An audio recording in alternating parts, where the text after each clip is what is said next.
จากบ้านมาเป็นเวลาหลายเดือนแล้วนี้ข่าวว่าน้องไปได้ดีมีแฟนเศรษฐีอยู่ที่เวียงทองน้องคงสุขใจที่ได้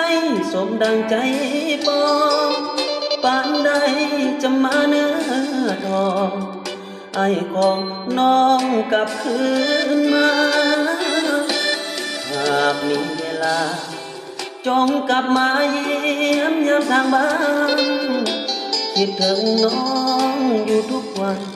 พ่อแม่ทางบ้านเฝ้าห่วงคอยหาได้ขี่รถแข่ง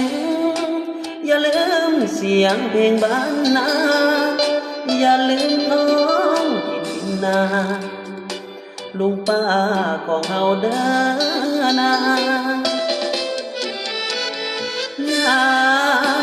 เดินหายสายลมพัดเป่าแนมเบิ่งเดือนดาวคิดข่าวหากับน้องนาอายคนบุญน้อยคงคอยแต่ความผิดหวังคิดมาน้ำตาลินหลังเหมือนดังกระต่ายไม้จันเดี๋ยวนี้น้องสาวกลายเป็นดาวเสือเสียงดังก้อง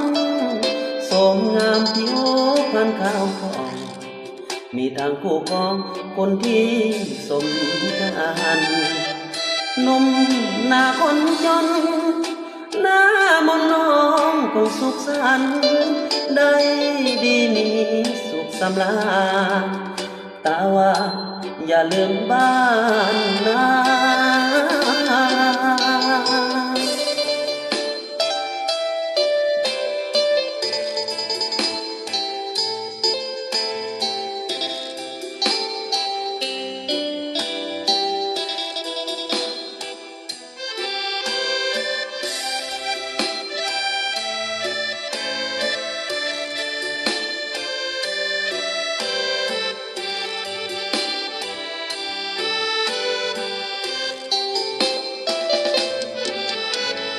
อย่า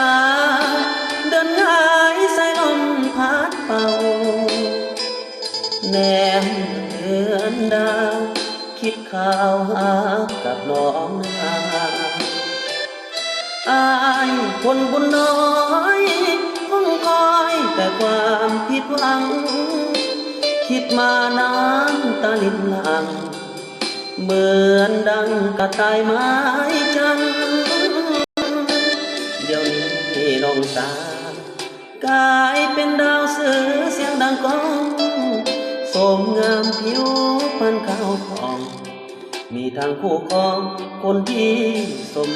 กันหนุ่มหน้าคนจนหน้ามนน้องคงสุขสันต์ได้